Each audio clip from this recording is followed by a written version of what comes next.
No and yes. That two-letter word is part of the human language. So one day or another, your dog's gonna be exposed to it. That can be against another human beings, against something happening you didn't want, even if you're just on your own. So it's important that your dog doesn't react like he's trying to adjust to your emotion, especially if he's not concerned about it. I'm pretty sure we can avoid the stress. We can prevent him from feeling it. Sometimes you say yes to your dog. That's like you are turning some light on. And you know that at that moment something pleasant may happen.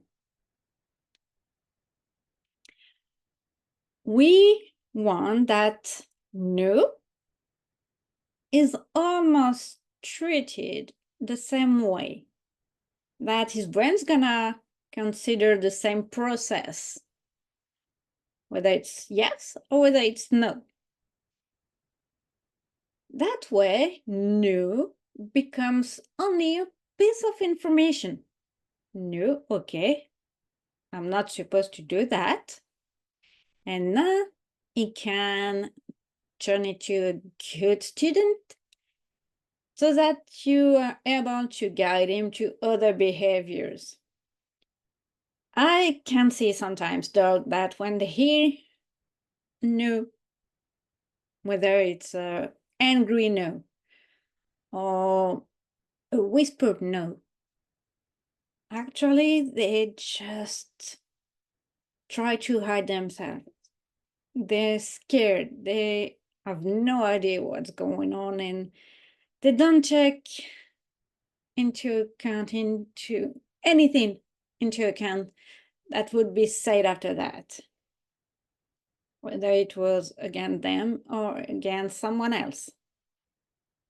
Because usually we tend to say no when we're annoyed, when we pissed off.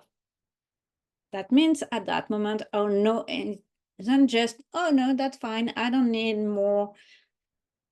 I was about to say chocolate. No, I would never stop wanting it.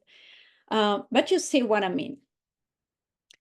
So what you can do so that your dog is not just paying attention to your emotions is that you're going to say some no, but some are going to be whispered.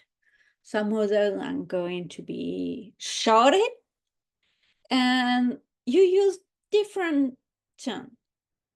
After that, you just throw treats, toys, anything that is pleasant to your dog. Never something unpleasant. We want to be sure that the emotion your dog feels at that moment is as neutral as possible. Okay, no, it's just a piece of information. I won't consider the emotion the human being is emitting at that moment. Just the information.